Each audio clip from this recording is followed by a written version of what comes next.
Question to you is, with lawmakers not being able to agree on even, $30 billion in cuts and this continuous problem of spending and debt and deficit spending, how can we avoid a situation like this where the U.S. stature is really affected, the bond rating, for example?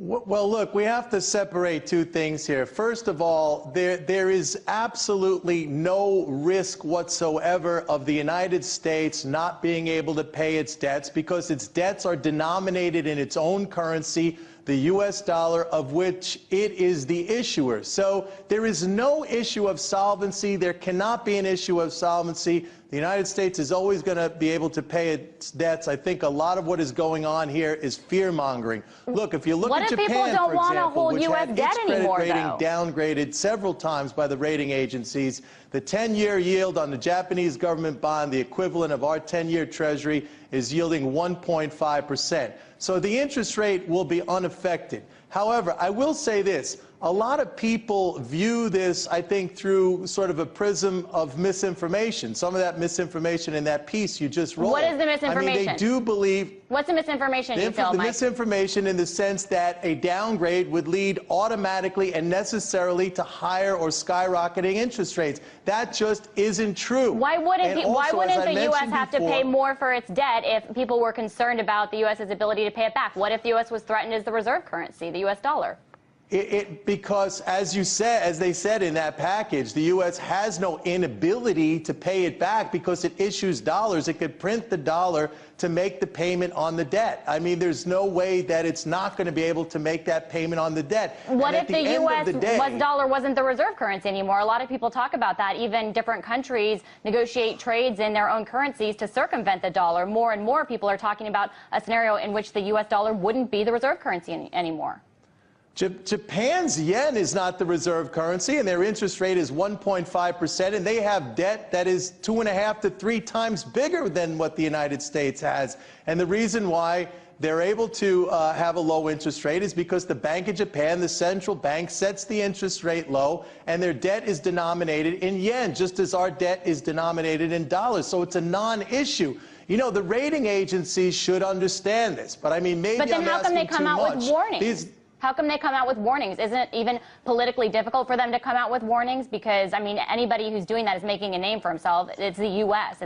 Things are political, from what I understand. The warnings are ridiculous. They are inapplicable to a sovereign nation that issues its own currency. I've had discussions with the rating agencies. Look, these are the same agencies that rated the toxic subprime debt AAA. So, I mean, how do we take them with any level of credibility after that? The fact of the matter is, any country, whether it's the United States, whether it's Japan, whether it's any country that issues its own currency, never has an issue of solvency if its debt is denominated in its own currency. It could always make that payment. But so then what are we worrying about with the U.S. debt? What are we worrying about then? Why can't we just spend into the $14, $15, $16 trillion and continue on this path? What's the problem? What's the big debate about then? Well, there's no problem. The debate is that people have a misunderstanding of this. They view the reality in a way which is mired in misconception and myth, and this is pervasive from the common person on the street all the way up to the highest levels of policy, including our own president, who goes out there publicly and says we are out of money. That is an impossibility. The United States of America issues the U.S. dollar. It could spend in any amount that it wants to. The only real issue here, the only thing that we have to consider is whether or not that spending at some point leads to an inflation. And the only way that's going to happen is when the government spends beyond the capacity of the economy to produce. In other words, when every single person in this country who is able to work is working, and when all of our resources are used up and you spend beyond that, that's when you have a sustainable inflation. That's the real issue we should be talking about. That's the question we should be asking ourselves.